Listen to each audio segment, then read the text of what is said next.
There are three are considered right Three who? now. Just one of your committees. Down up there? No.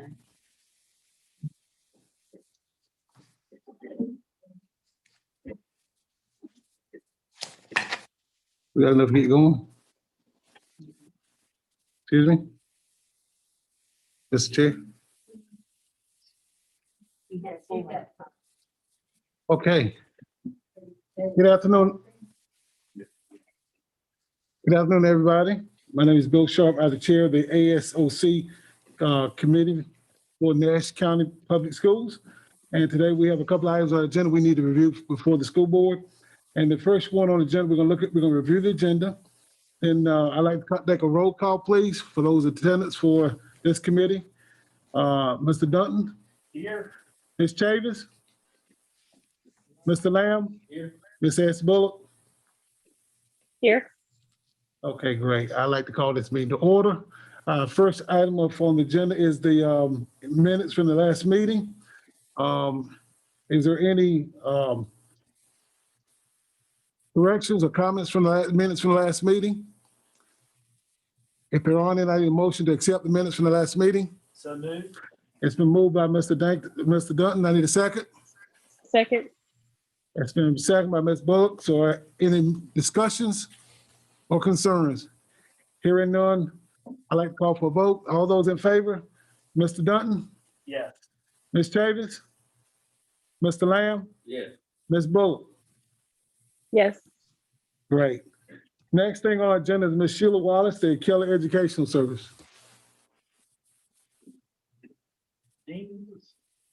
No, he's not on this group.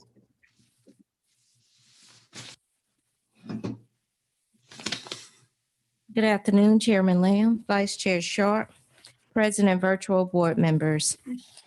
I have Mr. Ben Davis with us this afternoon. He is Strategic Sales Manager for Kelly Education. He is here with us this evening to share information regarding potential solutions for our substitutes. Kelly Education has been supporting our district for districts in the North Carolina area, really in the USA for over 25 years. Please welcome Mr. Davis and feel free to address any questions you may have at the end of his presentation.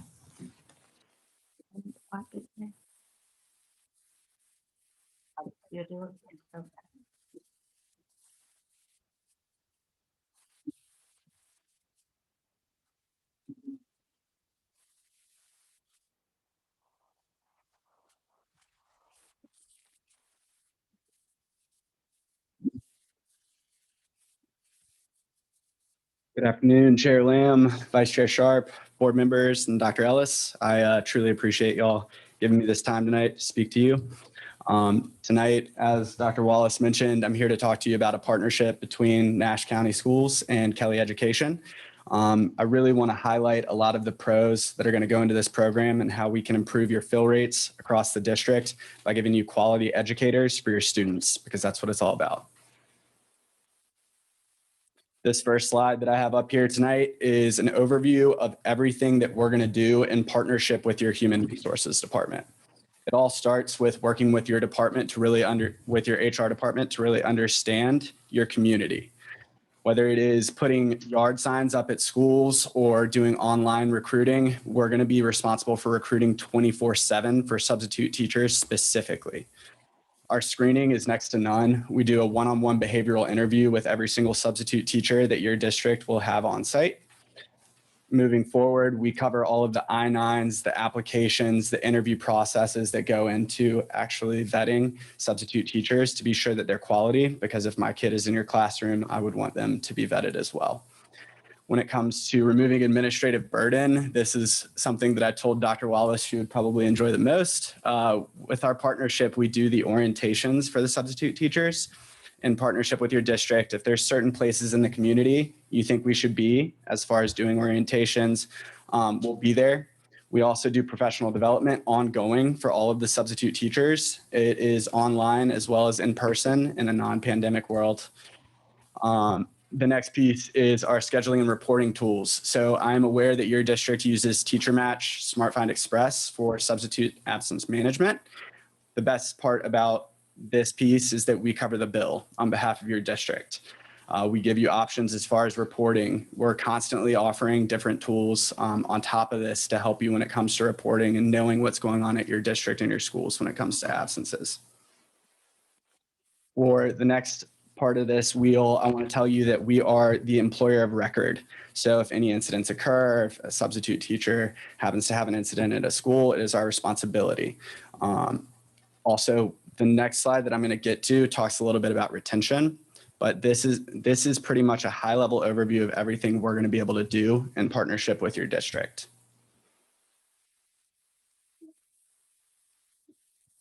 Thank you. So I'm sure after reviewing all that, you're probably wondering, what about our current substitute teachers? Now, there are a ton of benefits when it comes to your current substitute teachers at your district. They're by far the most important when it comes to our implementation process.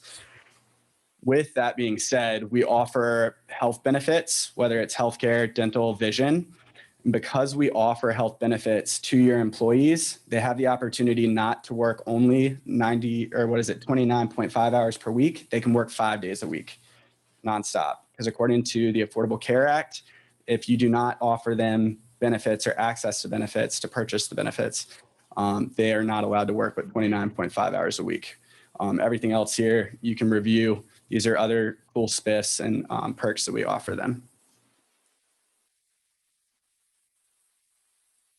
So, data that matters. I told you that we are going to be able to work with your SmartFind Express system, but what are we able to add value-wise on top of that?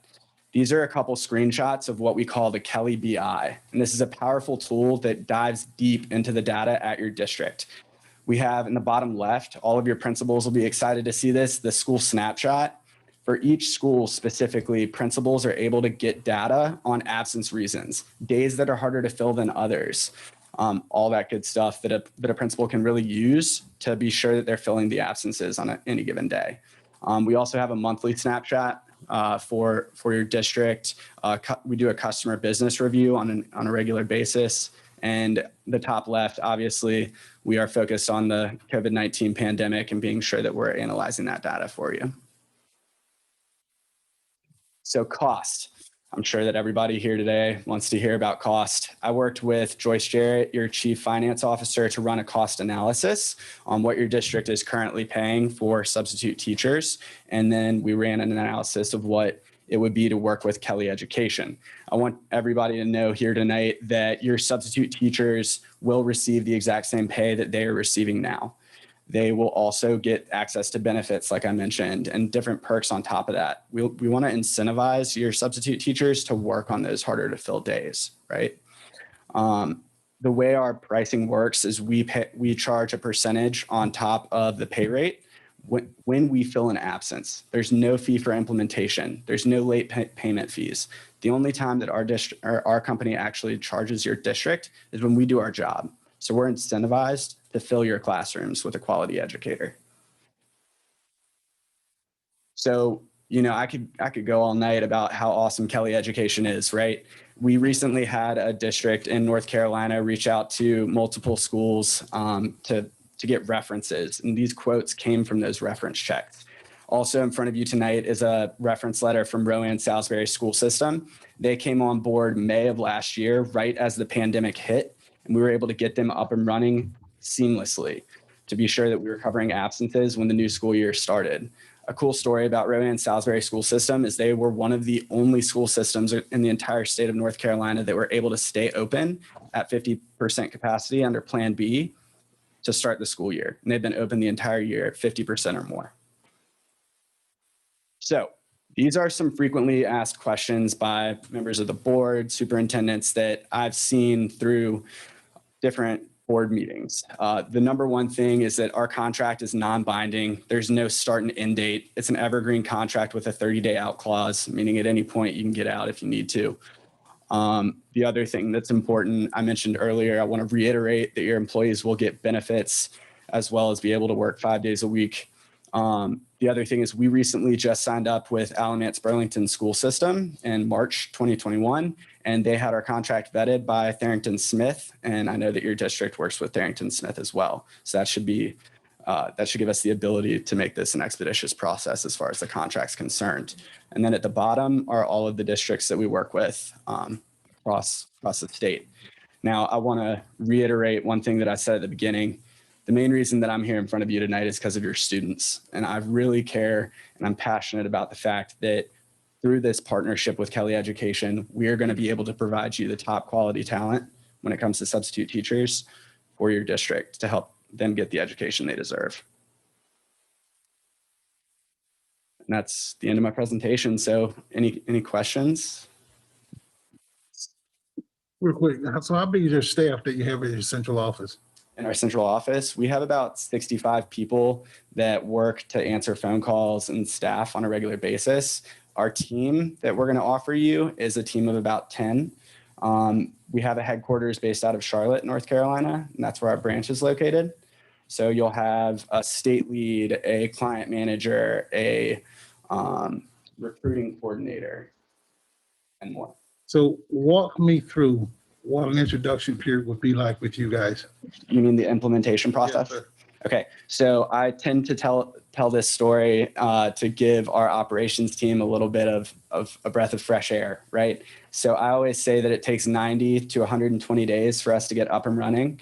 First, we have a kickoff meeting, then we have a second kickoff meeting, and then we start recruiting immediately.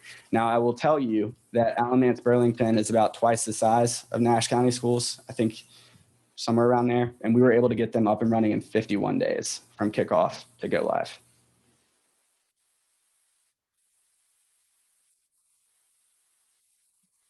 So I think the biggest obstacle and biggest thing to address is kind of deepening our pool of substitutes. Are y'all able to do that here within our county, within our market, I'll call it, or are we going outside of that? Or just pulling other folks in? How far is that reach? So we absolutely want to reach on outside communities, right? Because if we're able to provide benefits and we're able to allow substitute employees to work 5 days a week, we want to reach to different districts that are around you to bring that talent to your district. They're going to see the incentives, they're going to see the perks that they're offered, and they're going to come to you. It happens with every district that we partner with. But we absolutely want to be a part of your community as well. We want to partner with your HR staff, Dr. Wallace, to know what you're doing currently, to be that partner that can take off that burden from them and do it for you. So if there's events you want us to be at, if there's certain things you want us to do, you let us know and we'll work with you to make it happen. That's honestly the funnest part about the partnership. Kind of leads into in 2021 or certainly what does that sub look like? What does the substitute teacher, who is that target?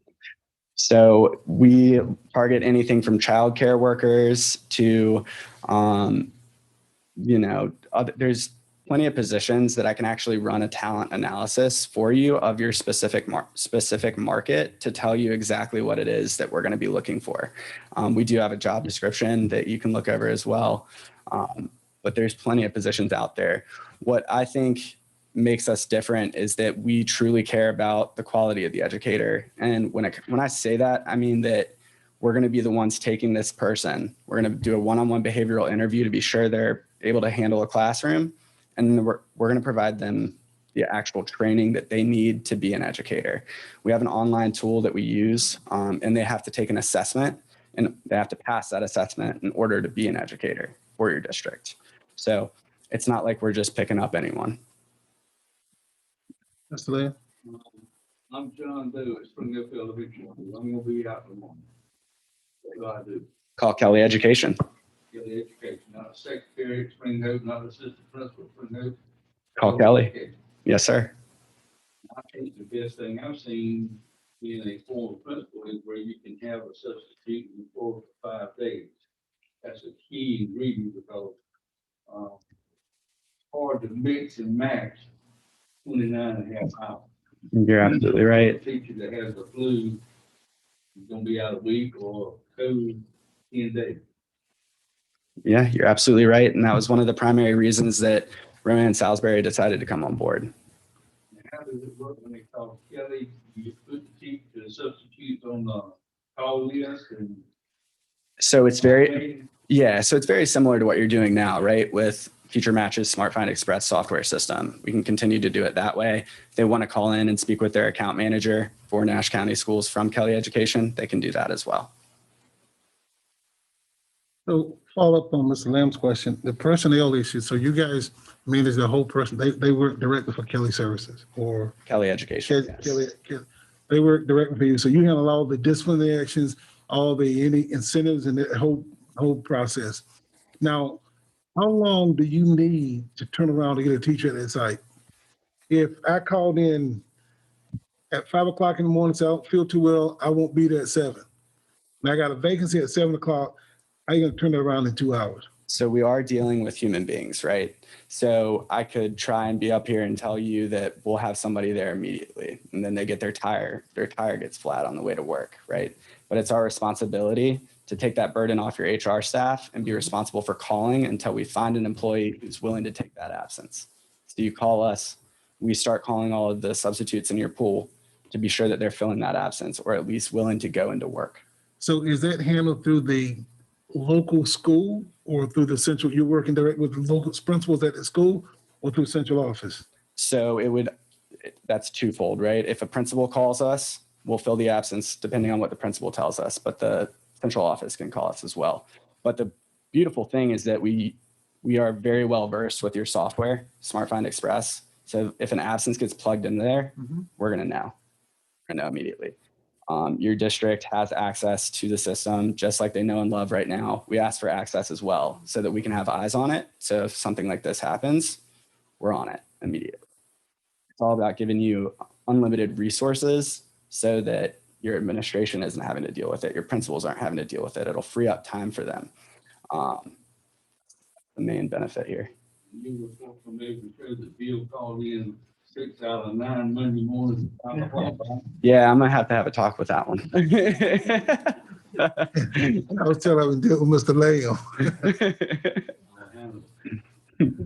So what's interesting about that is, so you have a source or dispatch, I'm looking for the lack of a dispatch person that works for you that, so when someone goes into the software and plug in, they won't be in, they see that immediately.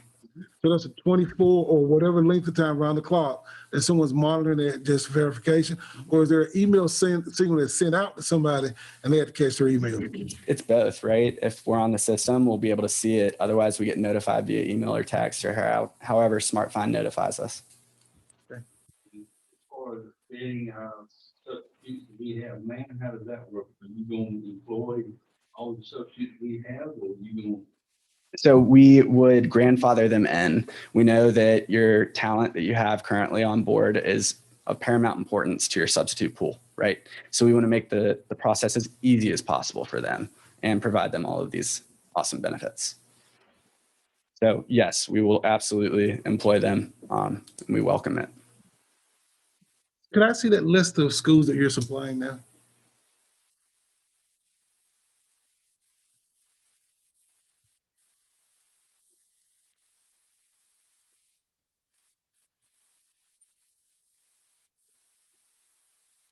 It was the last one. There you go.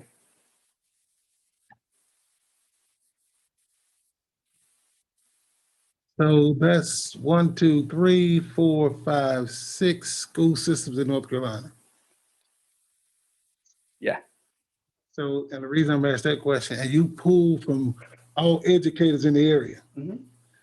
So what it tells me, if I got somebody who's an educator in the Wake County area and they're available, you can pull them. I would love to. And that's exactly what, and Wilson County, or Edgecombe, or all the surrounding, no one else in this area has this service. It's part of our strategy. Yeah.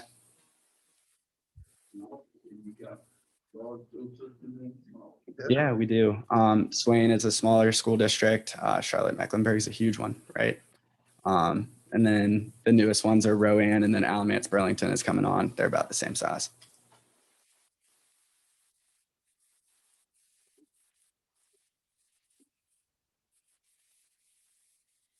Any other questions? Ms. Bullock? No, it all sounds great to me, especially having been a substitute and a regular classroom teacher. It's great to have a system that works and takes some of that stress off. So I'm really excited. It sounds like a great package and kind of equally beneficial for all parties. So sounds good to me. Thank you. Any other questions? Thank you, sir. Yeah. Appreciate it. Thank you very much. I appreciate y'all's time and definitely appreciate everything y'all have done throughout this entire year.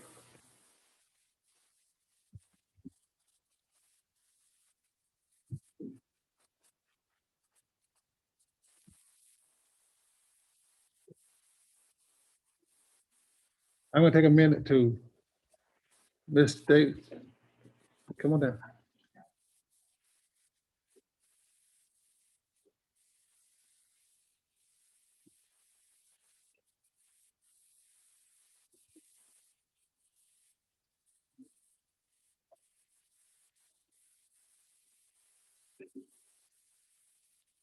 Ms. Wallace, did she walk out? Okay. All right, so next item on the agenda is closing of the Tar River. Mr. Davis?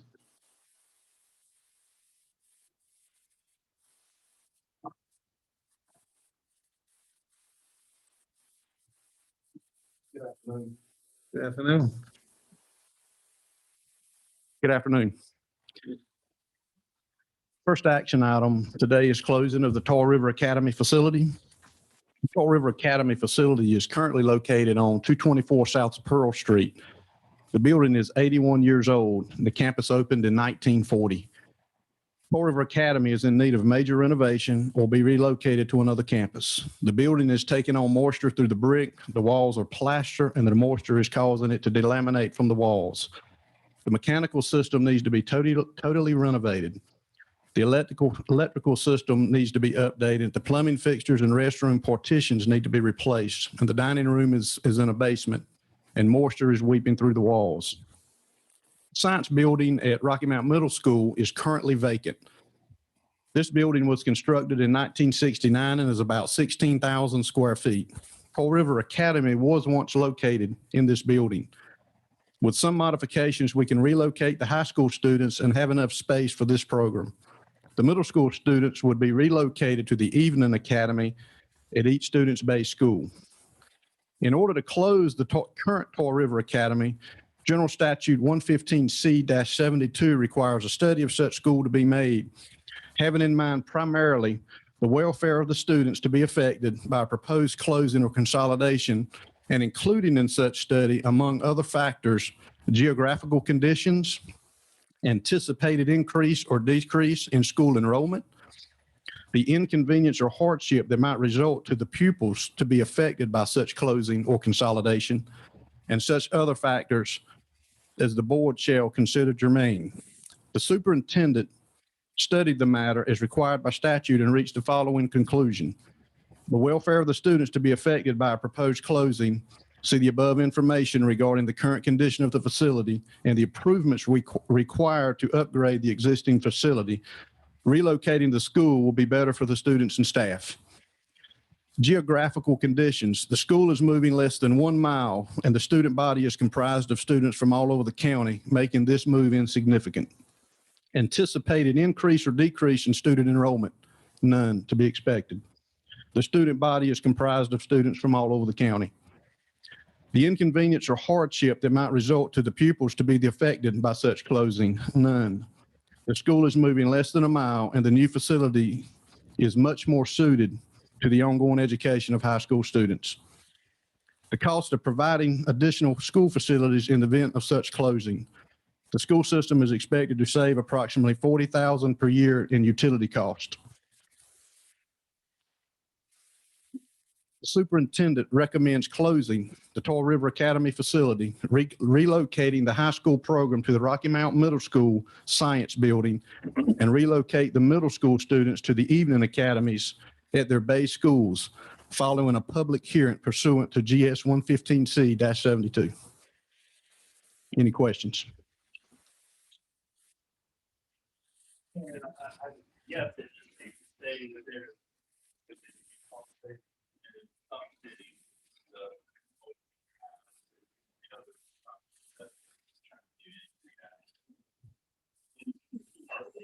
We can't hear what he's saying. We can't hear you, Lane. Just asking. Sorry, just asking about the cost savings relative to relocating from a capital standpoint. Shannon mentioned, I think, the utilities, but I'm assuming the others is considerable as well. That's just a right off the top straight savings. We're currently conditioning, although not to the extreme of the science building, we still, over at Rocky Mount Middle, still have to condition that building just to keep the envelope intact. The 40,000 is just a straight run line of utility costs. You're going to have insurances. You've got to still maintain the building, the grounds, and all of that. So this is just right off the cuff savings.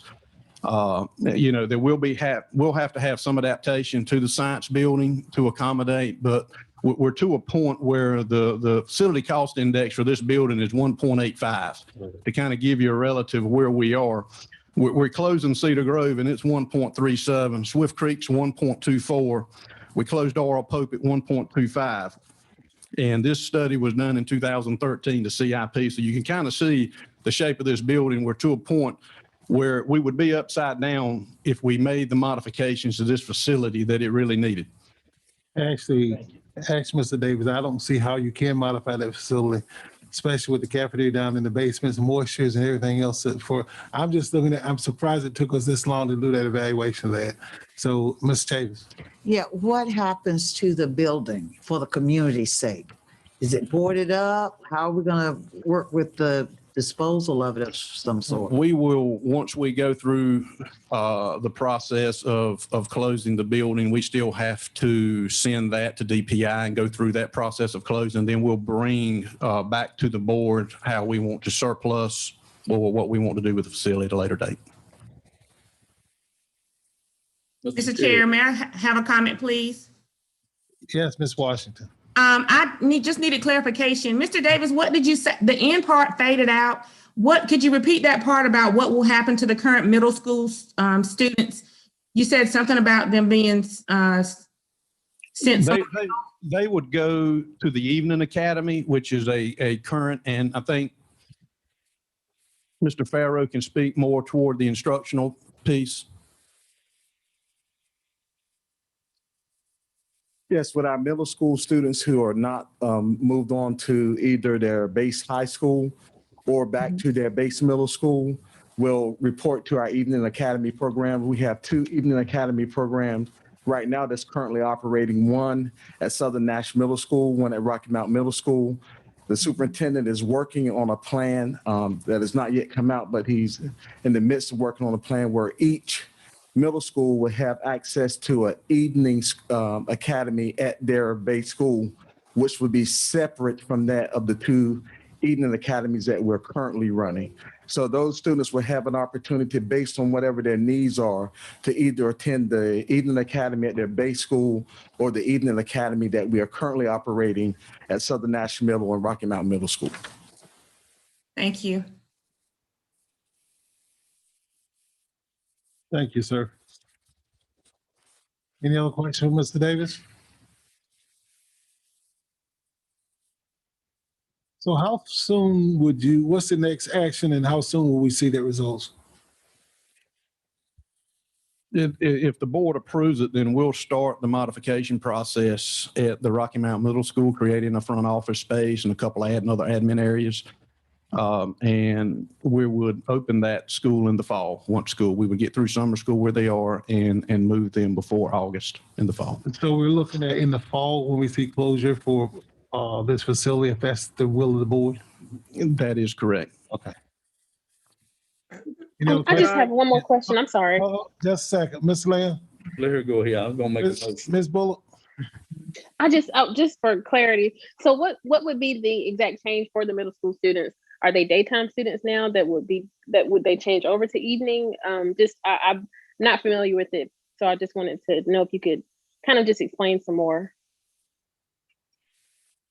Yes, ma'am. Normally what happens with our middle school students at Tar River Academy, 90 to 95% of them either return back to their home school at the end of the school year, or they matriculate to the high school, which would have been their base school.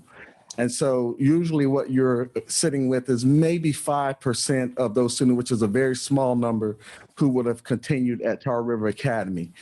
In this current transition, if the board approved the move from the current site to the old Rocky Mount High School site in the Math Science Building, then what would happen with those students is we would look at those students, and based on why their placement was at Tar River Academy, and determine whether those students return back to their base middle school, or if they're matriculating to the high school to the 9th grade, or if there's a situation where that student needs to be placed in our Evening Academy program, which operates from 3:30 p.m. to 6:30 p.m.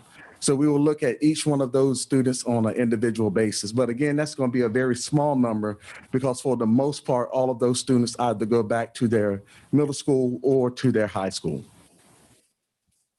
I think the Thank point you. of clarification needed there was there's no impact to the current day middle schoolers at Rocky Mount Middle, correct? That's correct. All right, thank you. And I'm sorry if I didn't understand the question. I apologize if I said too much. No, Thank that was you. perfect. Thank you. Any other questions? I need a motion. Mr. Chair, I'd like to make a motion to close the Tar River Academy facility. Okay, I'm sorry. Can I hop in for a second? Yes. So I just want to be clear. I guess this is a committee meeting and we need this to be added to a board meeting, the actual board meeting agenda, maybe tonight if it's not already on that agenda. And then the first step before you close would be to have the public hearing. So I think the motion that you would need to think about for tonight is to move to schedule a public hearing on the possible closure of the building. And Mr. Davis, just trying to think this through for a second, if the board had the public hearing at the June meeting, would that be soon enough for you to act if they authorize the closure then, or are you needing an answer before then to have this up and running by the fall?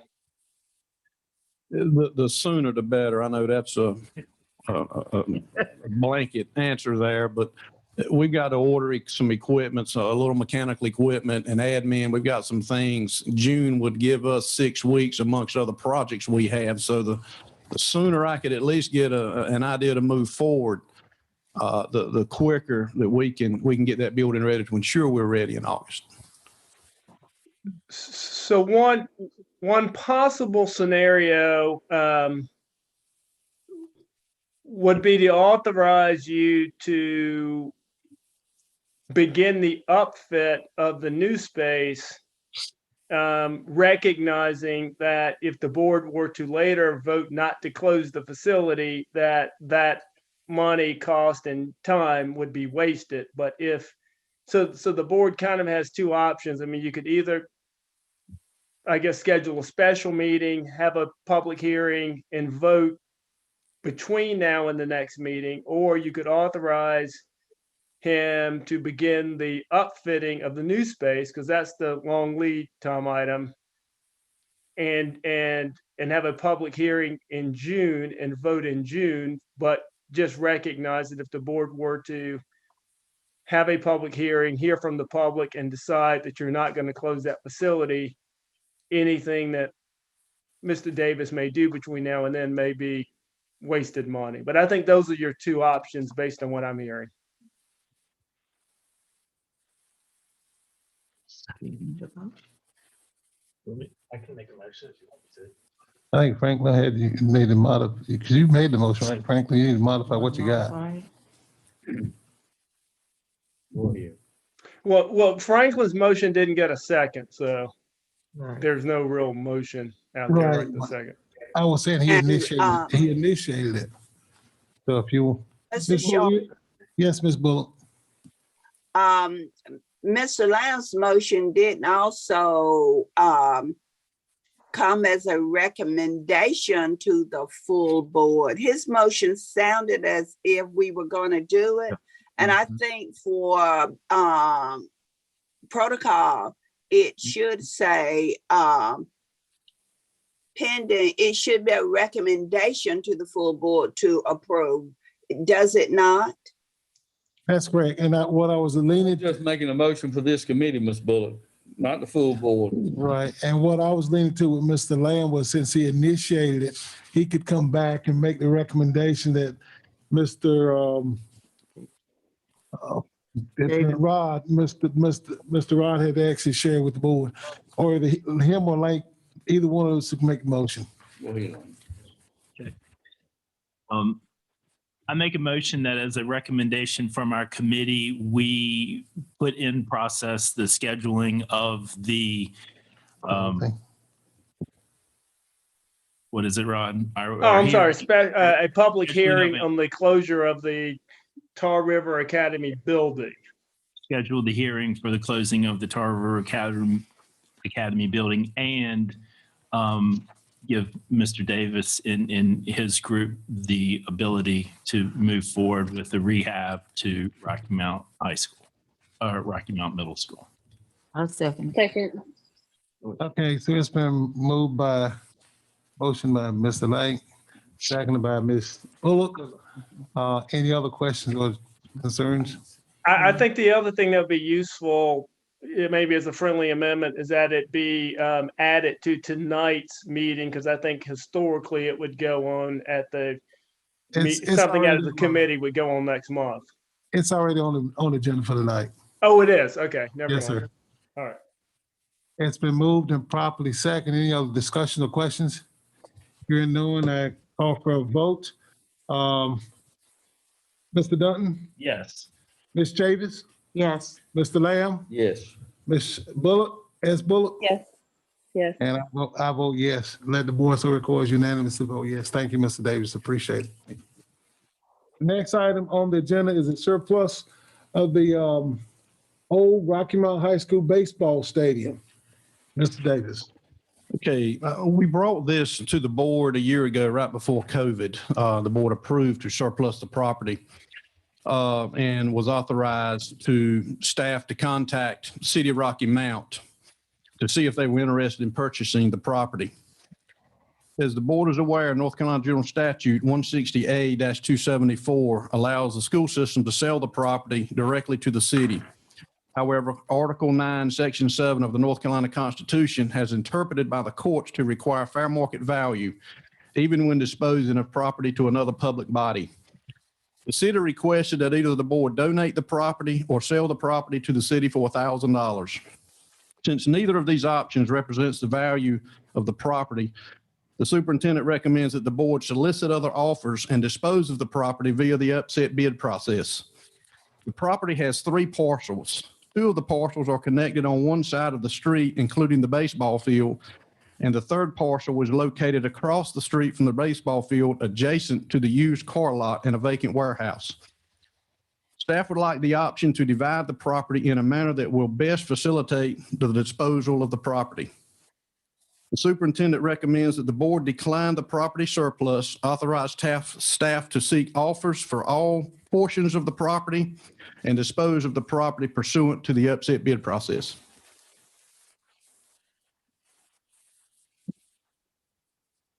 Shannon, just a point of clarification. We would list it for sale as is, but you're asking for the ability to parcel it out and sell it individually if needed. Yes, it's 3 parcels, and when the map showed up, you have the baseball field, and then you have roughly a little 10,000 square foot parcel that is tied to the baseball field property. Then across the street is a separate property that is less than 10,000 square feet that currently sits adjacent to a car lot. If we broke those two parcels out, I think the district would get more money if we parceled it versus selling it as one. All right, let's take a motion, then I will entertain questions. Is there a motion for this, just item 5? Yes, I'll make a motion that surplus old Rocky Mount High School, agreeable with Mr. Davis to see if we could not get a better bid and decline the bid from the Rocky Mount City. I'll second. It's been moved by Mr. Lamb, seconded by Ms. Chavis. Any other questions or discussion? I pulled it up. It's zone residential. I think it is, yes, sir. I hadn't looked at the actual zoning. The property was donated to us back in, I think, 86 from the city, but again, the general statutes prevents us from giving it back unless it's fair market value. That's the only reason we're having to go back through. City can still bid on it. Yeah. They can. The lights and all still work, right? But last time we checked them, we haven't used the facility since we opened Rocky Mount High School. I know the Legion team used to use it some, and now they've kind of vacated and the property's sitting vacant. So the other two parcels were back in the olden days, they were parking lots for the That's correct. stadium. The little small third parcel was a house that was demolished that we acquired sitting right next to the parking lot. So let me ask the question and follow up. Mr. Dutton talked about. So those 3 parcels are all residential? I'm not 100% if they're residential. I mean, all I know is they're deeded to us. I did speak to the gentleman who owns the car lot. So part of that side must have some sort of business designation to it. And he has part of the property and he is interested. That's one reason I thought breaking out into 2 parcels on that side would interest him. I just looked at the baseball field. I didn't know Right. they were all adjoining parcels, but I swear it said zone residential.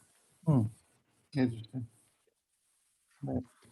Yeah, but I mean, it's not uncommon that K-12 schools can be located in residentially zoned areas. So the fact that you've used it or owned it as a baseball field does not mean it's not zoned residential. That may place some issues on the person that purchases it, but they can always seek to get it rezoned too, depending on their use. Any other questions? Comments? I guess the only other thing I would add is if the board were to go with the motion as drafted that Shannon and I discussed, the one thing that I guess I didn't think about or we didn't talk about is if the town of Rocky Mount following this decides that they'd like to pay something closer to fair market value, I would assume that this motion in the board would not be opposed to that coming back. You don't need to change your motion, but to that coming back to the board for a possible sale directly to the town of Rocky Mount or city of Rocky Mount at closer to fair market value. Thank you, sir. So there's been a motion on the floor and seconded. Any other questions or discussions? Hearing none, call for a vote. Mr. Dutton? Yes. Ms. Chavis? Yes. Mr. Lamb? Yes. Ms. S. Bullock? Yes. And myself, yes, it's been properly moved, voted on, unanimous vote. Thank you, Mr. Davis. Appreciate your support. Thanks, Shannon. So that concludes the meeting agenda for the ASOC committee. If there's nothing else to hold this committee attention, I'd like to adjourn this committee. So moved. Second. It's been moved by Mr. Dutton, second by Mr. Lamb. All those in favor, would it say aye? Mr. Dutton? Yes. Ms. Chavis? Yes. Mr. Lamb? Yeah. Ms. Bullock? Yes.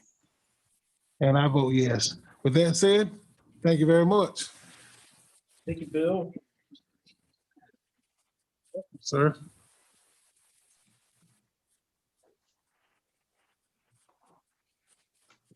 Are you ready? Yes. All right. Good evening, board members. At this time, I'd like to call the Nash County Board of Education's Student Support Services and Operations Committee to order. I'll start with the roll call of the committee members. Board Member Chavis, Yes.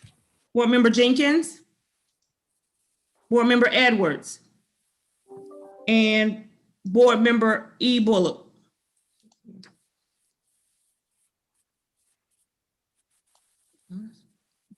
Oh, Board Member E. Bullock?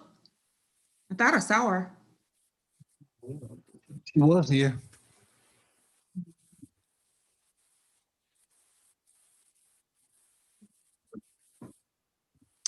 Quorum is not established, so I'd like to give her just a minute to see if she maybe got kicked out.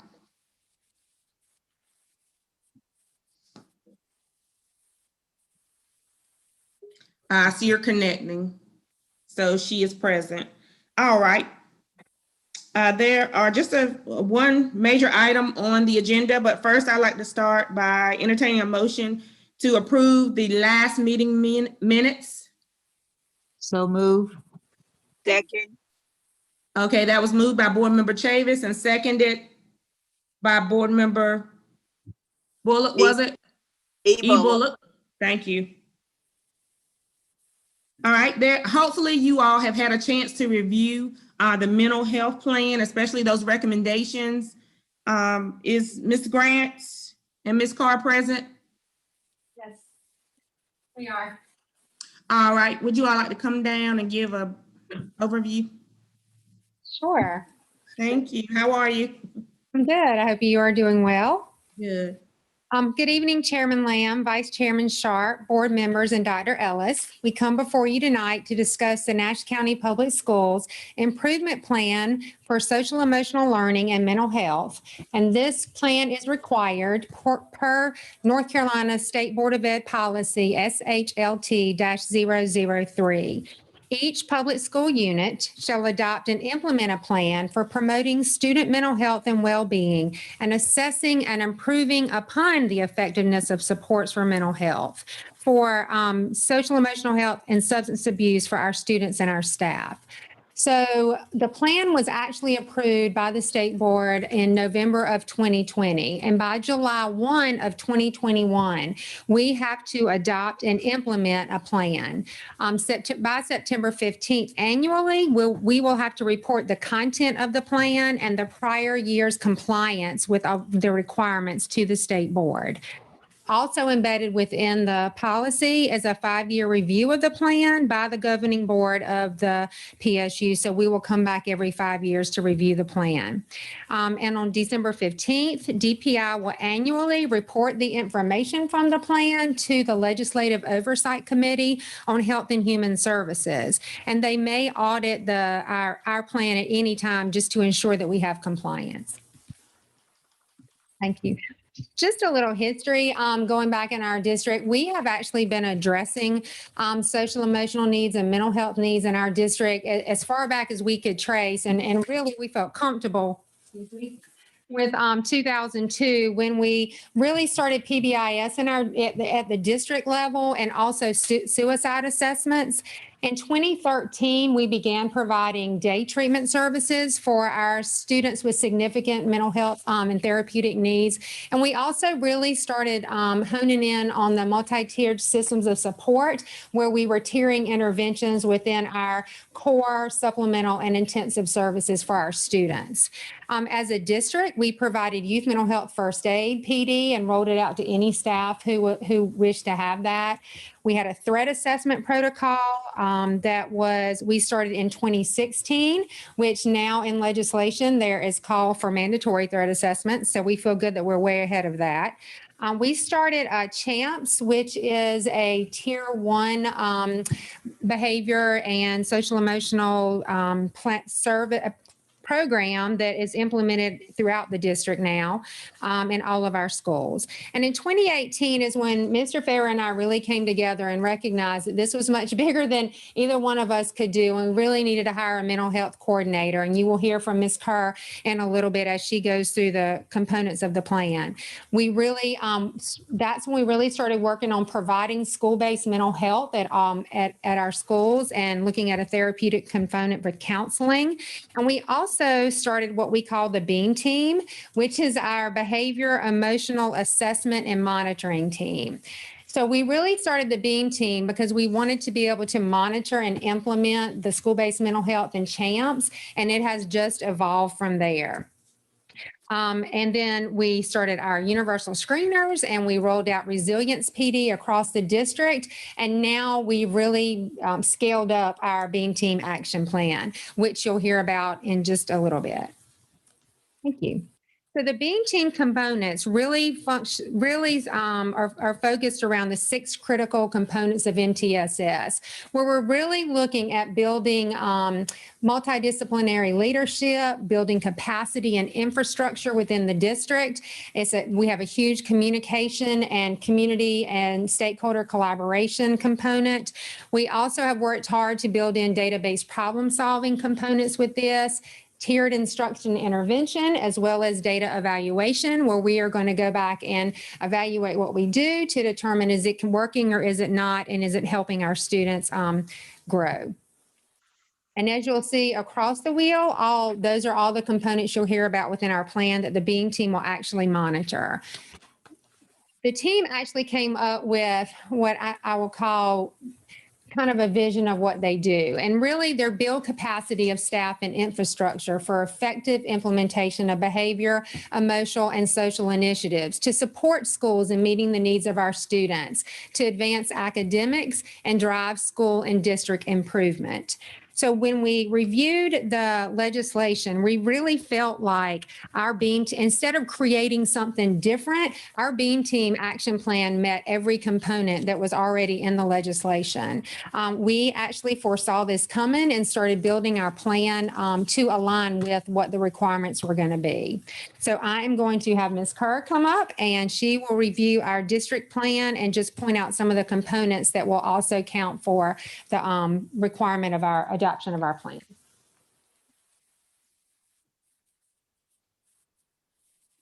Good evening. Good evening. Good evening. So our BEAM team action plan was developed in March of 2020, as Ms. Grant said, thanks to the leadership and foresight and our involvement already in different state groups. So we saw what was coming. We were doing a lot of the work and we felt like we needed to go ahead and put it on paper. We have the links there so you can see our action plan and also pull up the policy as well. So I'm just going to go over the different policy components and how they align with our action plan. You go to the next slide, please. Thank you. So the first part is program assessment and monitoring. And this is something that's highly recommended in the plan. It's not mandated. We feel like this is very important, though, to guide us and look at what our strengths and needs are, and so that we have data-driven program development as well. So for the past 3 years, we've been utilizing the SHAPE, which is the School Health Assessment and Performance Evaluation Tool. It's actually from the University of Maryland. It's a national tool, and actually it is asked for a lot with some of our grantors that we have, and also a number of our different reports ask for this data. Again, not mandatory, but we feel like it's a very good tool that looks at our overall functioning in the district. So it's a district level assessment. We also, for the past 3 years, have used the FAMS, which is the Facilitated Assessment of MTSS at the school level. And that just looks at our functioning for social, emotional, behavior, and mental health initiatives throughout each school. And that data is shared with all the administrators, again, for school level planning, improvement plans, as well as district. Of course, we do utilize the Power School data, office discipline referrals, and district and school report cards. The second big component of the plan is mental health training. So there's 2 parts to that. One is a mandatory 6 hours of professional development for school personnel who work directly with students in grades K-12. And this is, you have a 6-month window of training that starts next in August and then continues for all new staff and new hires. And it must include youth mental health, suicide prevention, substance abuse, and teenage dating violence. And I'm going to skip to the other block for a second, that actually the other 2 subject areas that we must cover are sex trafficking and child sex abuse. Those 2 topics are every 2 years for the same group of staff. And they're an even year. So we actually have already completed that in this year, that 2-hour training. But for next year, we'll add on the extra 6 hours here that's mandated by the state. We are choosing to do this in a tiered professional development format, meaning that we will have the 6 hours in general for all of our staff. But then for our CISP, who are our school instructional support professionals, counselors, psychologists, school nurses, and social workers, we're going to put a higher level of training in for them because that's important for them to have that. So the next component is universal prevention. And this focuses on what we put in place for all students in all 29 schools. And it focuses in 3 areas: with instruction, curriculum, and environment. And I'm actually going to go backwards on the slide. With environment, it's setting up the environment of the school so students feel safe, feel respected, there's learning can occur. And we have done that with the programs you've heard Ms. Grant mention, CHAMPS, PBIS, and resiliency, which we've had going on. So we feel very good about our school environments and the school climate. The second part of that is the curriculum. And we have Second Step, which is a curriculum that actually was developed first in the 90s. So it's been around, evidence-based, in kindergarten through 8th grade. And it is a weekly program with follow-ups daily. And then we have identified other social emotional lessons for high school, and they're targeted to more career college building skills, those soft skills that our agencies and businesses are looking for, that we're wanting to make sure that all of our students have. And then the final piece is the instruction that we are following. DPI has mapped our content standards to the skills that we want students to learn. And so we are utilizing that as well, working with our instructional coaches and building that capacity within the teachers. We also have universal prevention for our staff. So we want to support that staff wellness and also improve our CISP ratios. And again, CISP are our counselors, psychologists, nurses, and school social workers. And with that, there is a recommended staff to student ratio for all of those professionals. And we really want to spend time identifying the needs and determining our goals, because it is critical for us to increase our student support staff to meet those ratios with everything that we're implementing and wanting to provide to help for our mental health needs of our students. The third thing is early intervention. And so I've put a link there for you all. You can see a resource map. We received a grant from United Way in the summer and had staff pull this together. And this is a tool that is used by our administrators and all of those student support staff, that if we need to make referrals, we have those contacts with all our community agencies, and we can make them quickly. So get in there quick, make the referrals, and help the students as soon as they need.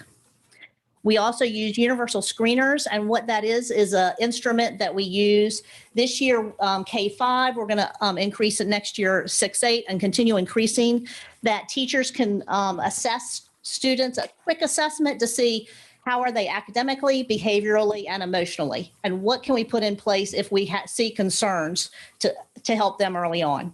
We also have the multi-tiered systems of support that we look at that tiered need of our students.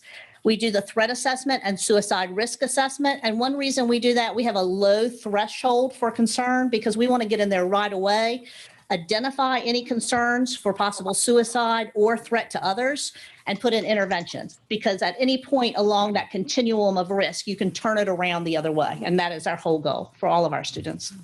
And of course, we review our discipline policy and try to identify student needs early on with that.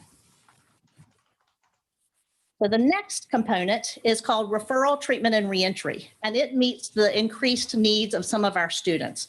And it's the supplemental and intensive needs. So here's core needs for everybody, then supplemental, then the intensive. And starting next year in all 29 of our schools, we will have school-based mental health on site for students. So we feel very good about that. We started implementing that in 2018, and next year we will be into all the schools. We do have the day treatment program. We have had since 2013 memorandums of understanding with the agencies which we work, which is also a mandate from state, but we have already been doing it since 2013. We also, these 3 items are the higher level interventions working with outside agencies. But of course, we do have our school interventions. So we meet those needs, second and third tier needs for our students through our behavior intervention specialists. We have a behavior intervention matrix. We have a skill streaming training curriculum that our support staff is utilizing to put some social skills lessons in place and groups. We, of course, collaborate with our community agencies. And when students are re-entering from the hospital or residential locations, we have a re-entry and transition plan. Because that's one thing we have seen statistically is that oftentimes kids are re-hospitalized, and we don't want that, of course. So we're trying to bring them into school, put away to put those supports in place, get them lined up so that they can get back and focus on academics again. And finally, the last thing is stakeholder engagement. And we really want to hear all the voices of all the people, all of our stakeholders to make this the best plan possible, because we want to increase the access to service for our students and also to decrease the stigma. And we can only do that if we work together with everybody. One size does not fit all, and we know that, and that's why we want to hear from everybody. Their feedback and to assess our needs and continue improving our program. So any questions? I have one question, Yes, if I ma'am. may. Would you give me a little bit more information on how this school-based mental health in all of our schools actually work? Yes, ma'am. So there are 3 different agencies that we are working with, and they're assigned to specific schools. Within those schools, we want to do some training and professional development with all staff. So anytime a staff member has a concern about a student for any reason, they would refer them to a counselor, psychologist, social worker, or also let the administrators know. And then from that, the counselor or one of the other student service professionals makes the referral directly to the agency. And the agency makes contact with the family. Our standard is 48 hours. And if for some reason they're unable to get in touch with the family within 48 hours, they get back in touch with the school for help in contacting the parent. They set up the intake appointment, and that pre-COVID was occurring at the school. So the parent would come out to the school, meet with the agency, do the intake. And from that point on, the therapist could continue meeting with the student at school. If they needed to make continued contact with parents, of course they did. One thing that's really a positive about this, if a student has a behavior intervention plan, a 504 plan, is EC, then we can work directly, the therapist, with working with those instructors to make sure that we put plans and goals in place so that child can be successful. And one more thing to add to that, we also have parents that make referrals that have concerns where they will contact the counselor or the school administrator and make the referrals as well to get their children some assistance. Thank you. You're welcome. This is a odd question to ask. Out of the experiences I've had as a board member, mostly from calls from parents, bullying. Some kids get moved to that point of suicidal tendencies from being bullied. Does this service enable you all to deal not only with the child who's being bullied, but with the bully? Yes, ma'am. And one thing, part of the second step, especially for the middle school, 6-8, they have a 5-week part of that training covers bullying prevention in particular, because we're very concerned about it, of course, in middle school. But then we've even backed it up down to K-5. And so at the moment, we have 8 schools that have the K-5 bullying prevention program, and we're working to pull in all the other schools as well. So I agree, that's important for us to deal with that bullying prevention. And what we know about bullying is that sometimes a victim, if not helped, can become a bully or internalize, like you said, and have some self-harm, suicidal ideations. And that's the whole plan of this early intervention and prevention, is we really, that's important. It's a good question. Thank you. And Jenny, sorry, one more thing to add to that. We actually did a really neat pilot last year where we, Tracy Barnes, our PBIS coordinator, built a bullying course, and we had students actually take that course. And we had in our middle schools, we had a phenomenal feedback from the kids. So we're looking at rolling that out as well, just to at least our high school kids to offer it there, just so they could understand and get some more information out about bullying, truly understand the effects of bullying. Oh, yeah, and I have to say that I'm glad you're rolling it back because the student I was involved with, it started in pre-K. So by the time they hit 4th or 5th grade, they were talking suicide. Right. Because it was a continuous thing. And this plan is for K-12, but we are supporting preschool as well. Yeah. So we have that continual conversation with that preschool leadership because we feel like you're right. It really we need to get in there from the second they come in. And luckily, the existing preschool model includes SEL as part of it. Thank you. Thank you. Good report. My question is that this is a continuation of the program that we started at Wilford some 2-3 years back. Yes, with partnership with OIC and the Boys and Girls Club. So that program ended, and Mr. Fair, if you want to speak more to that, but that program ended. But what we have done is we have created another partnership with OIC that we want to work with them as one of our mental health providers. So even though that particular program ended, we wanted to keep that relationship going slightly different. So correct me on this. I thought the initial purpose of the OIC partnership was exactly what you're talking about now.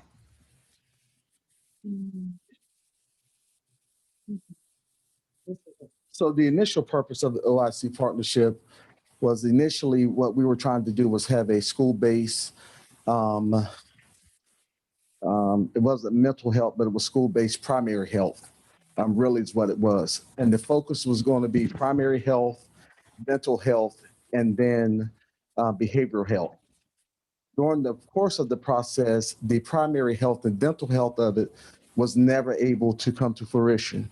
So then what we focused on was the behavioral health side of it. And what we had in Williford was a school-based mental health program.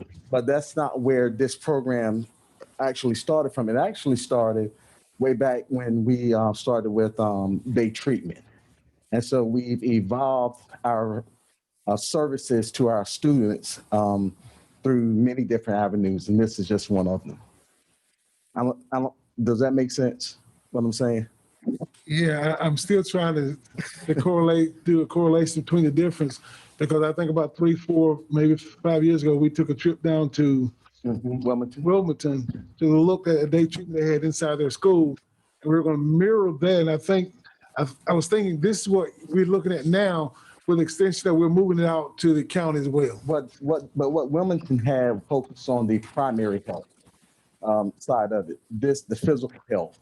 This focus on the behavior health. Yeah, see, Yes. if I stand corrected if I'm incorrect, but I think the Wilmington side focused on the mental side as well. Their primary focus was primary health. They did bring in some behavioral health part, but their primary focus was physical health. Okay, thank you. You're absolutely right, Mr. Farrell, because I remember the conversations were around making sure students were immunized and things of that nature. So I'm impressed at the way you took that resource and molded it into our current needs today, especially with the potential increase in mental health needs due to the pandemic. Does anyone else have any questions for Ms. Kerr or Ms. Grant?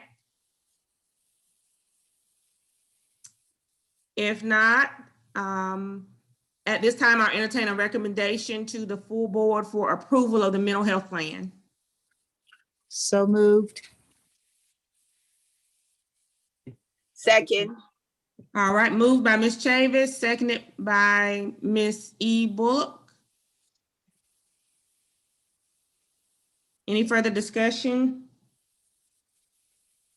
If not, I'll entertain a motion for adjournment. So move. Second. Motion made by Ms. E. Bullock, seconded by Ms. Chavis. Thank you.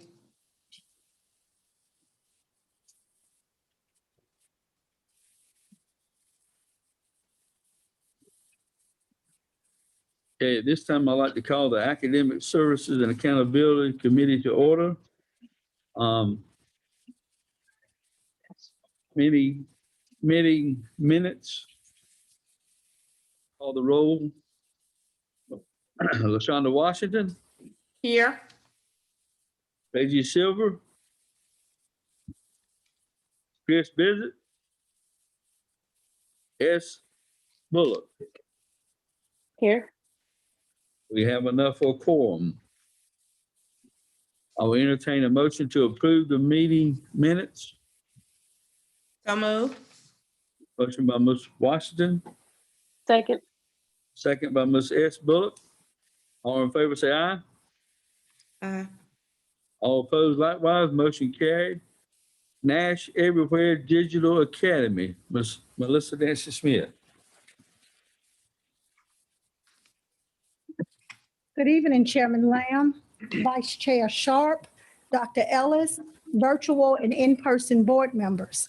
At this time, we would like to speak to you briefly about our Nash Virtual Academy for the upcoming school year. I want to begin by acknowledging that this year has taught educators across the nation so much about missed opportunities in teaching learners using a digital platform.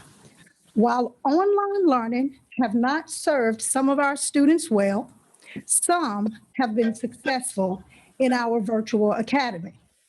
Also, some of our teachers have experienced tremendous success in online learning.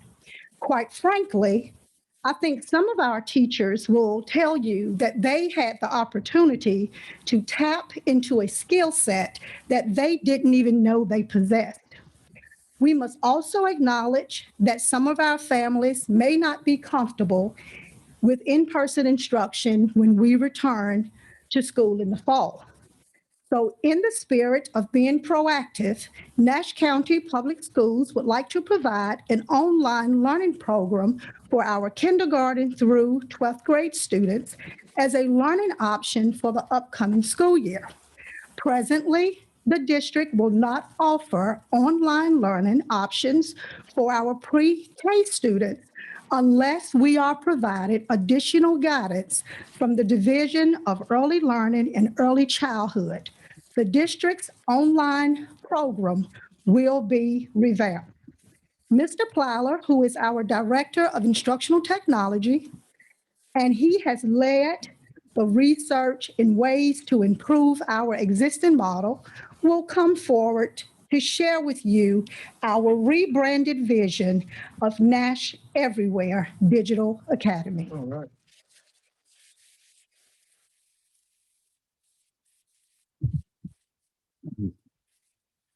Good evening, Chairman Lamb, members of the Academics and Accountability Committee, and Dr. Ellis.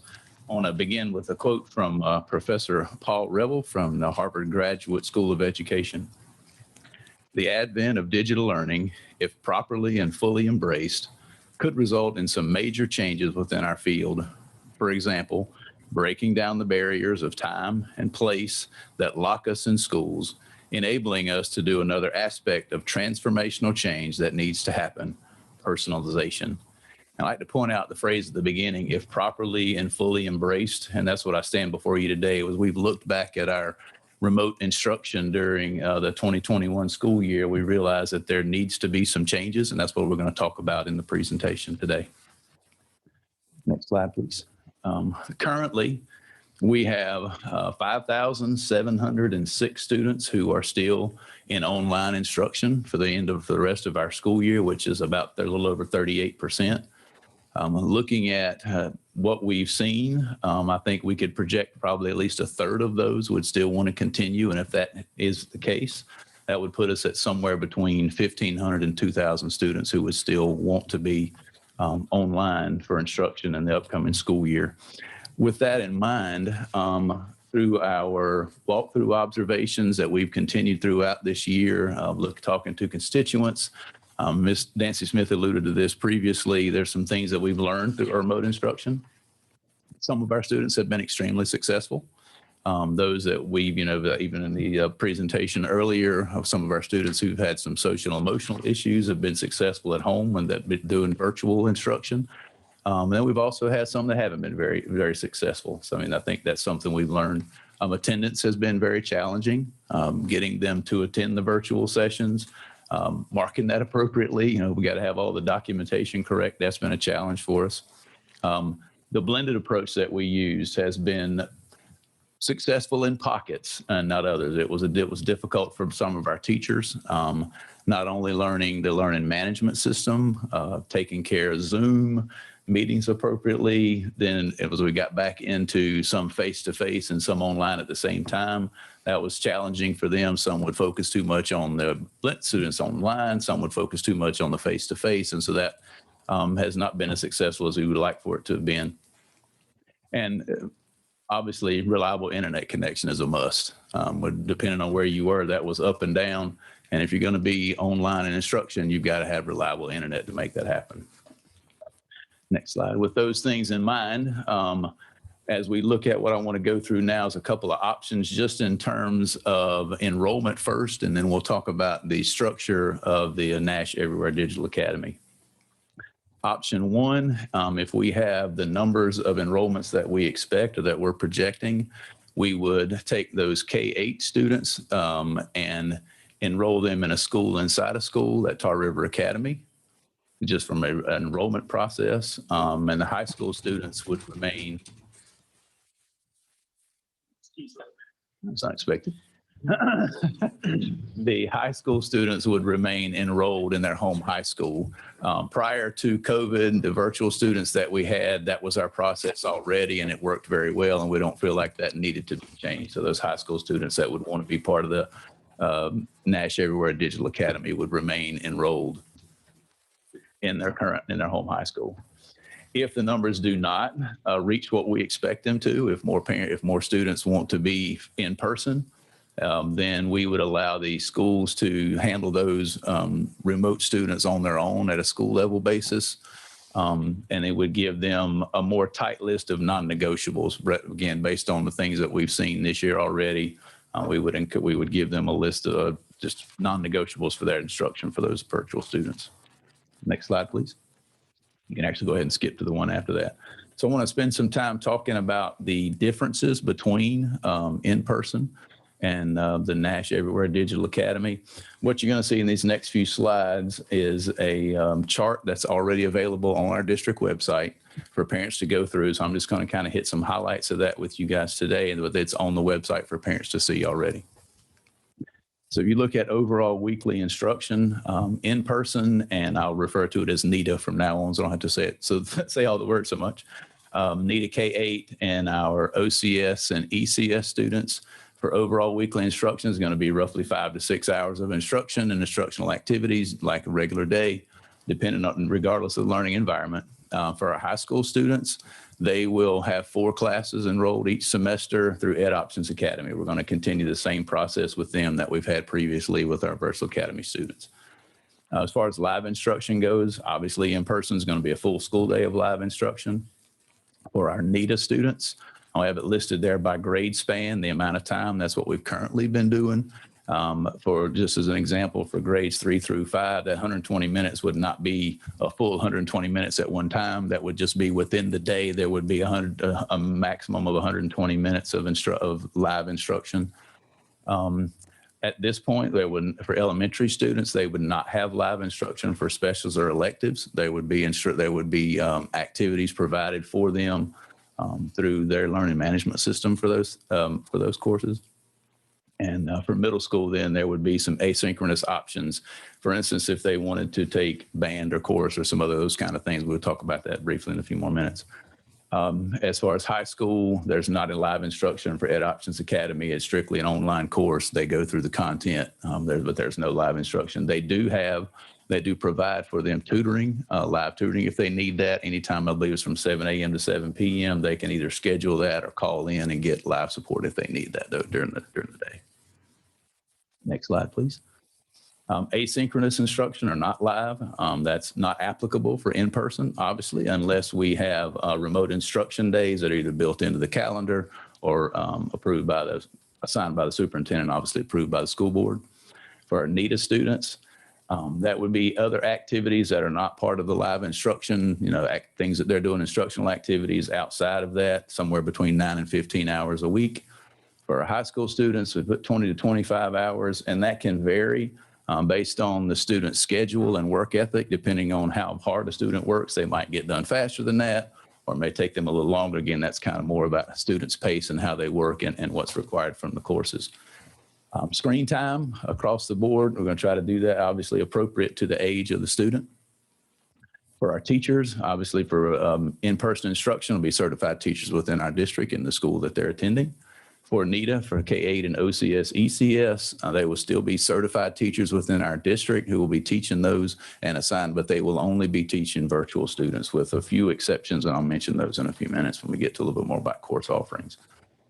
In Ed Options Academy, they are certified teachers. They may not necessarily live in North Carolina, but one of the commitments that we have from them is they are North Carolina certified teachers. So even though they may not live here, they have to have a North Carolina certification to teach our students. That's one of the requirements we have with them. Instruction, we're going to have standards-based instruction for all grade levels, regardless of learning environment. They will follow the same calendar as their regular assigned school would. For curriculum pacing and in-person and NETA K-8, now they're going to follow similar pacing guides since they'll be taught by teachers within our district in both areas. They'll be following a similar pacing, so there shouldn't be any difference with that. For our Ed Options Academy students, now they've added a new feature in Ed Options where it used to be just a bar that kind of turned colors depending on what sex courses they had done and whether they were on pace or not. Now they have it built out and they show them within a week's basis how many activities, how many lessons do they need to complete in a weekly basis to keep up with to stay current with their content. I'll back up one of the schedules real quickly before we move to that. Thank you. As far as scheduling goes, our goal for in-person instruction is to be back to our regular schedule times that we had prior to COVID. That's our goal. Obviously, we'll be following whatever state guidelines come out from that standpoint, but that is our goal. For the NETA students in K-8 and OCS, live instruction will happen within the daily frame, the daily time schedule. That may not be exactly, it will be within, let's say, the 7:30 to 2:30 kind of thing for middle school, or 8:30 to 3:30 for elementary school. But it'll be a little bit flexible in terms of when the live instruction happens. But then they have a little bit of flexibility in terms of the asynchronous activities that are required for them to do. Flexible, very flexible for high school students in Ed Options Academy. Since there's not live instruction, they have flexibility to complete those activities when they choose to. Obviously, we're going to highly encourage them to do that within a regular school day. Next slide, please. For student services, all student services that students are qualified for will be provided for them regardless of the learning environment, whether it be in person, NETA K-8, in Ed Options Academy. Just so you know, when a student is enrolled in one of those courses, if they have an IEP or a 504, any kind of plan like that, I upload those to the system. They have EC and support staff that works for them who ensure that those things are done and that those are met for the students within those courses as well. For course offerings, in person, will be just like we've had in the past. All courses will be available to them. Anything, I put specifically there for elementary, they will have special classes as usual, even though we mentioned within the NETA K-8 that they would not have live instruction for those. A little further on, for in middle school, specials and electives, arts and CTE will be based on student interest and availability, depending on numbers, again, within NETA. Middle school students will have access to some high school course credits as well within the NETA K-8. And you can see from the OCS, ECS, they will have those options as well. For high school, this is where we have just a little bit of deviation, could be a possibility. From Ed Options Academy, obviously all core classes are available. PE, arts, have honors options as well. There's extra projects that they have to do if they want to get honors credit, so those are available to them as well. Lots of CTE courses and things, but as we get into some of those, when they're hands-on requirements or final assessments that have to be done in person, those kind of things, then we will have to do that kind of on an individual basis. Higher level courses as well as in AP or IB courses that Ed Options Academy does not offer. That could possibly be a blended setting. That would be the only thing that I can see that we could possibly move into a blended setting for those if numbers are such that we needed to do that because we want to still provide those. And then some special provisions, things like ROTC, chorus, and dance, if students want to be a part of those. Then in the past for our virtual academy, we gave students the option to come if they were doing the rest of their coursework at home, or in the digital academy, we gave them the option of coming to campus for those. And we would consider those options as well if they wanted to be a part of that, because we don't want to have any of those students miss out on those possibilities. Next slide, please. Grading practices, all students will be graded in accordance with school board policy, regardless of the learning environment. Testing and accountability, all students will be required to take all state and federal mandated tests at an assigned school. So that even if they're in the digital academy, when it comes test time, they will have to come to a school location to take those tests. Learning management systems, we're going to keep the same as we've had in the this year, K2 and Seesaw, 3.5 and Google Classroom, 6.8 in Canvas, and then the OCS, ECS students would remain in Google Classroom or Canvas, depending on the course. And of course, with the high school students, they'll stay in Ed Options Academy unless it was some of the courses that we mentioned previously. If they were doing something in a blended model, then they might join Canvas for that, depending on the course. Student meals in person, obviously, they'll have those provided at the school. At this point, we are not sure. I talked with Ms. Miller about that, and it's to be determined what would happen with the digital academy. We don't know what state and federal guidelines they're going to mandate for that. We'll just have to wait and see. Athletics and extracurricular activities be the same for in-person. Obviously, they will participate in the school that they're enrolled in. For NETA, middle school in particular, since they would be enrolled in Tar River Academy, we're not going to have Tar River Academy football or anything like that. They would be able to participate with the school where they live in the district area that they live in. So if they lived in the Red Oak area, they were part of NETA, they would be able to play whatever sport or whatever extracurricular activity at Red Oak Middle School. So keep that option. Really quickly, just one thing at the bottom of that. Because of the college courses that our students at City High and early college take based on their requirements for their graduation, they would not be eligible for NETA because there's no way for us to be able to provide that and offer that to them apart from the community college. So at this point, they would not be eligible for the digital academy. Okay, you can go ahead and skip 2, I think. So would there be a memorandum of understanding for parents whose students are in the digital academy? They're just going to highlight a few things that they would definitely agree to and sign a memorandum of understanding that they're going to do. Maintain a consistent internet connection. Again, as we mentioned before, without that, there's really no way for them to work in a digital environment. Regularly attend daily virtual instruction. That would be for those K-8 and OCS, ECS students. Complete assignments by the assigned due date. And again, that's for across the board, whether they're in kindergarten through 12th grade, if they're in Ed Options Academy, we will closely monitor and make sure that they're keeping up with their due dates and assignments.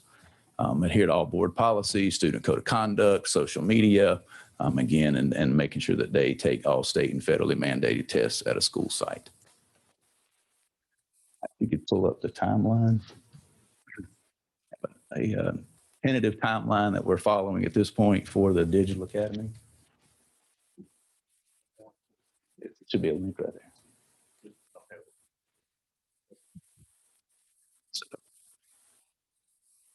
All right, I will make sure, just kind of go through this, and I will make sure that we get access to that as soon as we're done. My apologies.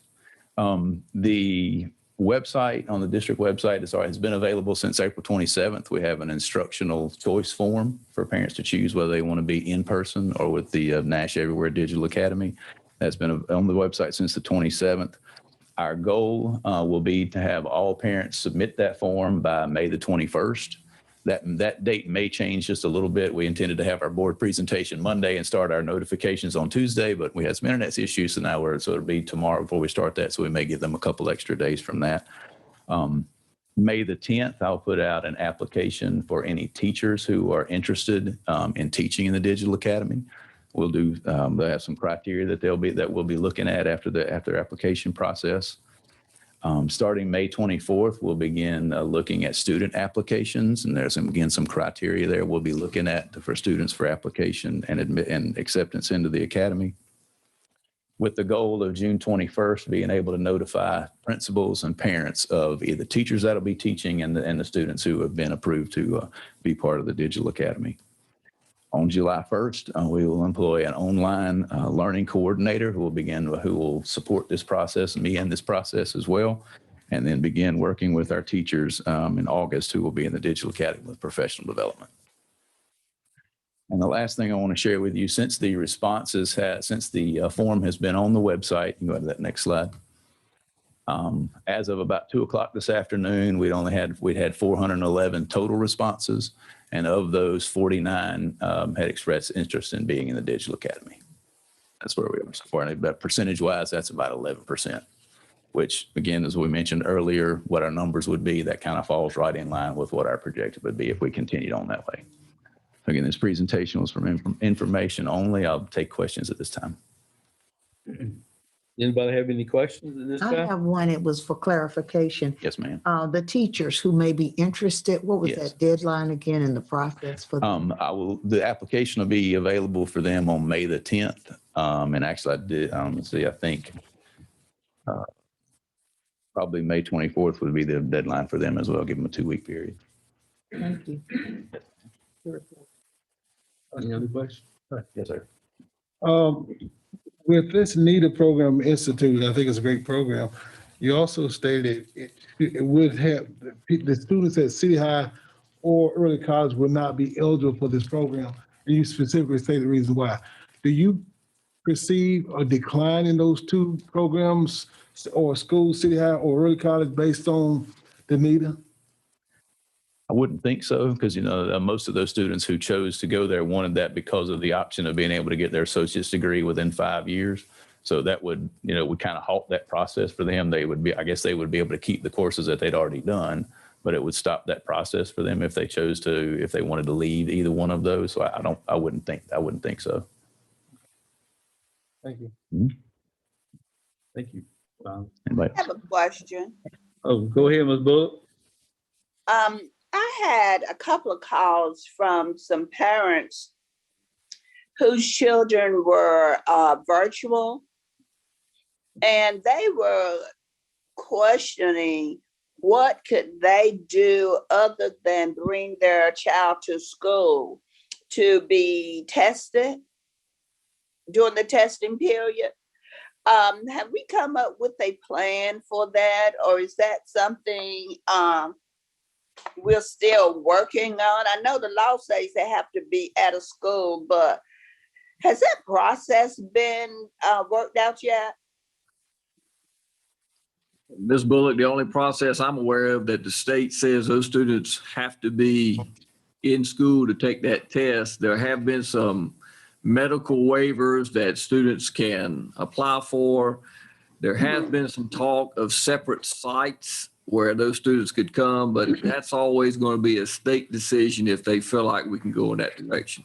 If we did a separate site, I would have to get Ms. Griffin to establish that that's what we want to do based on student or parent concerns.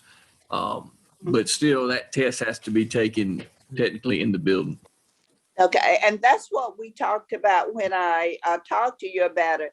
I just wondered if anything had changed or been finalized or whatever, but thank you.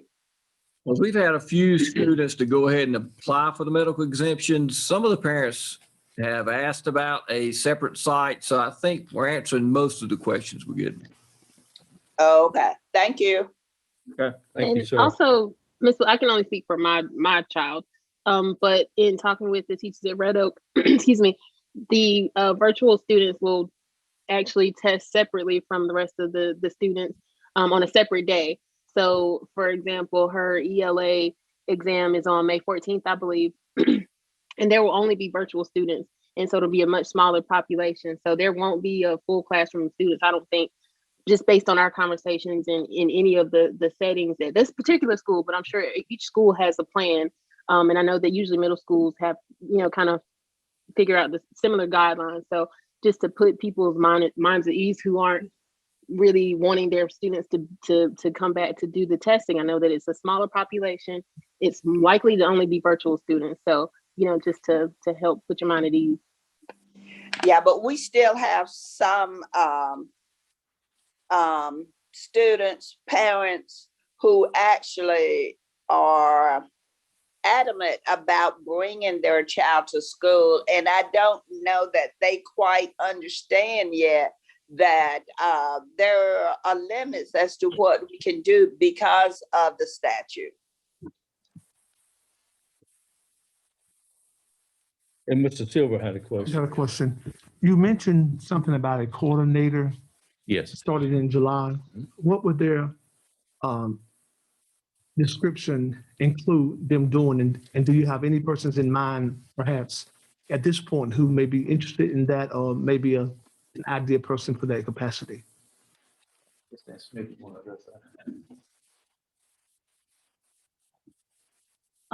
Mr. Plyler shared with you that if we want to rebrand NETA and change the perception of what virtual instruction looks like, I personally feel, as the person who leads the department, that it needs to be a top-notch, organized person who's meticulous, who has the command to research and network with other districts.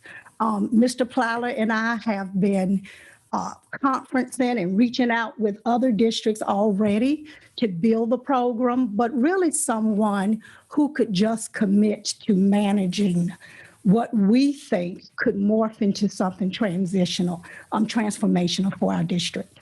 Gotcha. Thank you so much. Okay, moving right along, K3. Sorry. Mr. Edwards?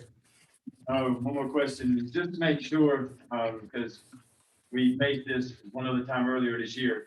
I just want to make sure that all the aspects of this rebranded curriculum, if you will, has been checked and double checked to make sure that there's no conflicts with current policy. That way it doesn't have to go to a policy board like the last one did and after the fact. I'm gonna let you address that.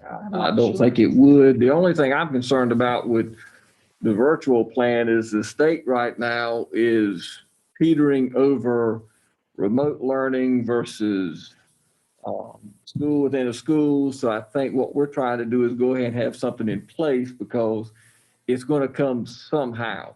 So by go ahead and having a plan ready for it is but my concern, no, I don't think there's any policies at all that because we already have a virtual program.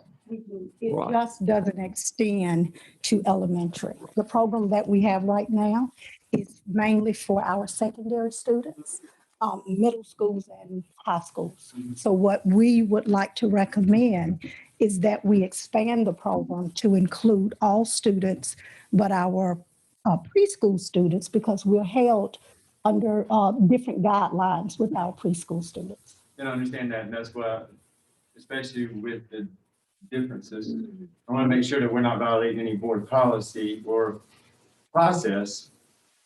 Whereas that the changes should have gone to the policy board first and then flowed up this way instead of being presented to the board first. That's all. Well, I am not the school board attorney, so I do think that I'm going to stay in my lane and defer that to Mr. Malone.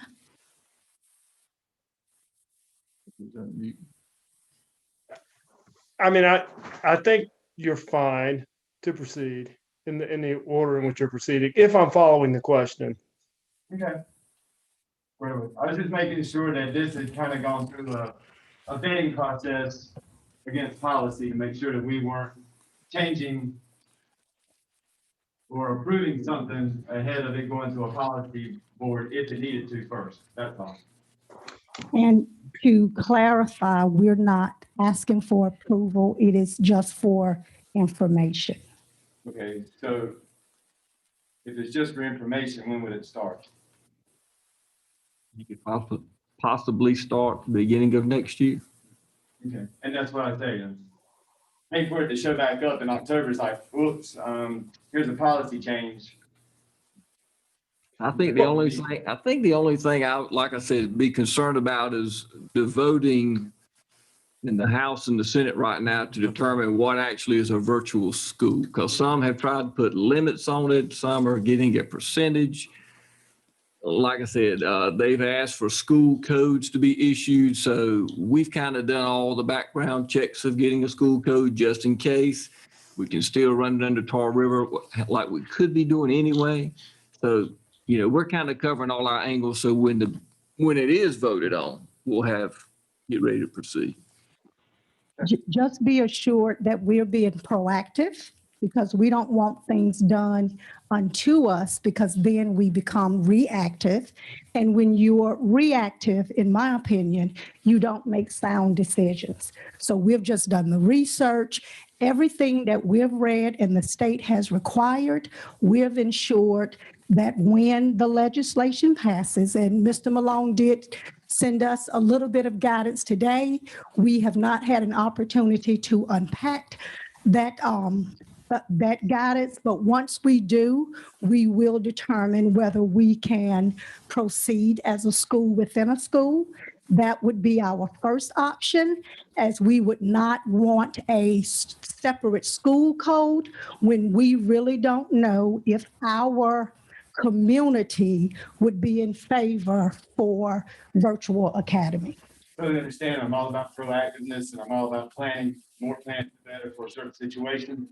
But I also don't like rework and I don't like things to go in reverse. We had a situation not long ago where that happened and it's just kind of aggravating.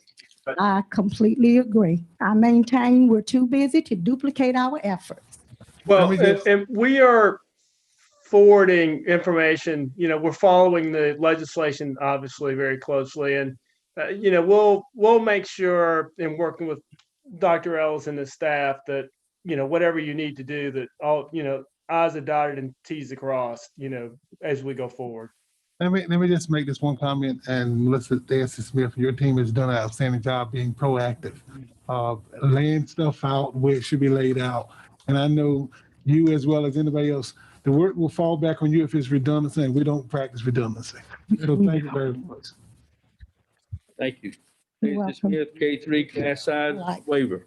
In the spirit of ensuring that we're following board policy, I stand before you yet again asking for a class size waiver. As you know, the class size waiver for this year for our kindergarten through third grade students cannot exceed 21. That is the maximum class size. The district average is 18. I stood before you in October. I stood before you last month. Fingers crossed that this will be the last time, but I cannot make that assurance to you because whenever a principal reports that a school class size it has exceeded 21, it is a general statute that I share with you that we're out of compliance. But General Statute 115C-301G does allow exemptions to class size requirements. Therefore, the district is requesting that the board allows the superintendent to submit a waiver that grants individual classrooms to exceed the class size requirement.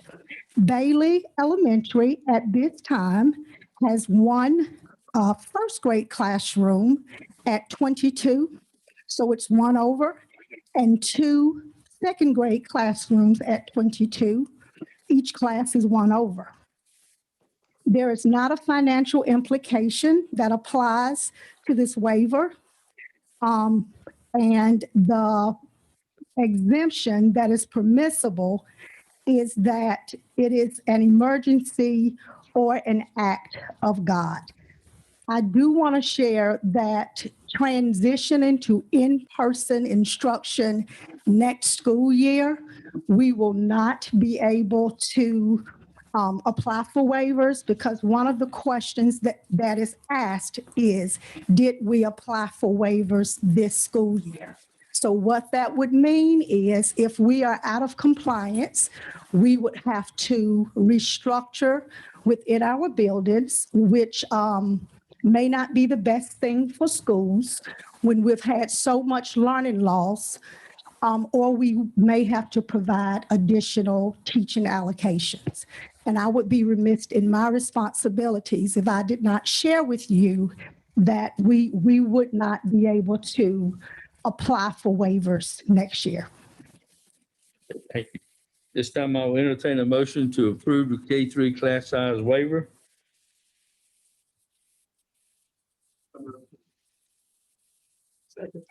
Motion by Mr. Edwards, second by Mr. Silver. Ms. Washington? Time out, hold it. Are they on the committee? No. So you need someone on the committee to make the motion. Okay, Ms. Washington? Yeah, so Ms. Washington, you entertain, make a motion to approve class size waiver? I will. Okay, motion by Ms. Washington, second by Mr. Silver. Roll call, Ms. Washington, Yes. Mr. Silver, Yes. Yes. Chris Bizet, Ms. S. Bullock, Yes. I'm a yes. Motion carried. Thank you, Mr. You're welcome. My Future NC Resolution, Mr. Thompson.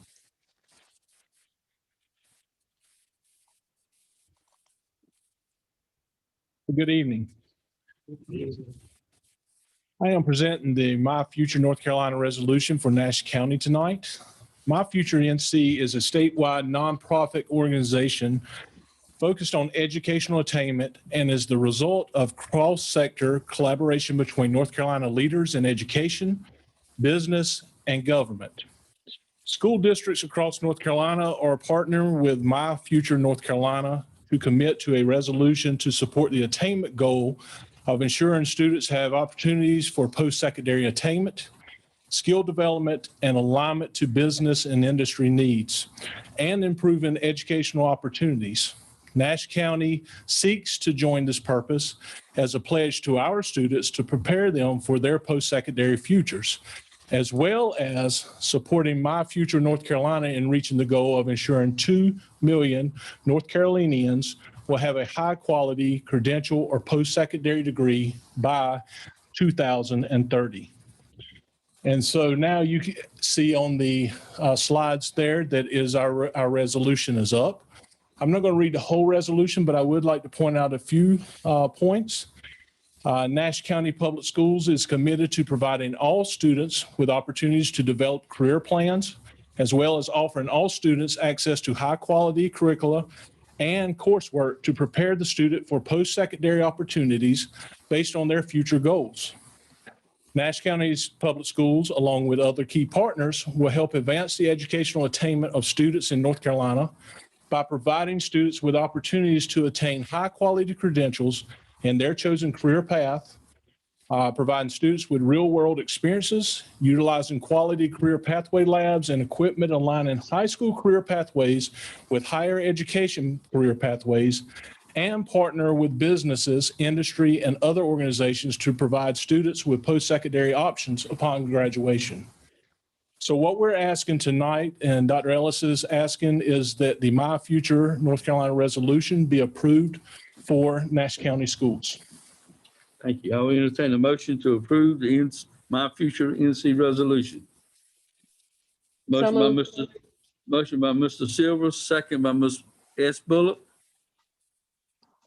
All in favor, Ms. Washington, Yes. Mr. Silver, Yes. Yes. Mr. Chris Bizet, Ms. S. Bullock, Yes. I'm a yes. Motion passed. Thank you, Mr. Thompson. Thank you.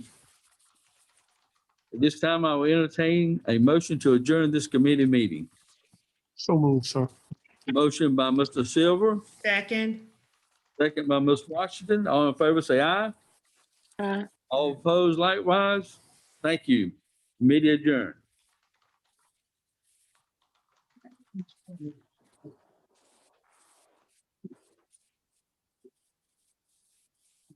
At this time, we'll go straight into the work session.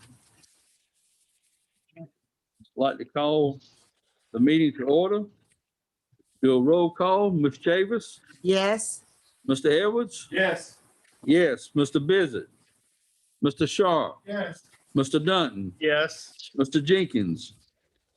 Mr. Silver, Yes. Ms. L. Washington, Yes. Ms. E. Bullock, Yes. Ms. S. Bullock. Yes. This time I will entertain a motion to adopt the agenda. Mr. Chairman, I make the motion that we go into closed session pursuant to general statute. We got to adopt the agenda first. I'm so sorry. Strike that. You making the motion to adopt the agenda? So moved. Second. Second. Motion by Mr. Dunn, second by Ms. Chavis. All in favor, say aye. Aye. All opposed likewise. Now, closed session, Mr. Dunn. Here we go. I make the motion that we go into closed session pursuant to General Statute 143-318.11 A1, A3, and A6 to prevent the disclosure of confidential personnel files under General Statute 115C-321 to consider matters relating to initial employment of an individual employee, to prevent the disclosure of confidential student records under General Statute 115C-402, and to consult with the board's attorney in order to preserve the attorney-client privilege. Motion by Mr. Dunn. I have a second. Second. Second by Ms. Chavis. All in favor, say aye. Aye. All opposed likewise. We will now be in closed session. And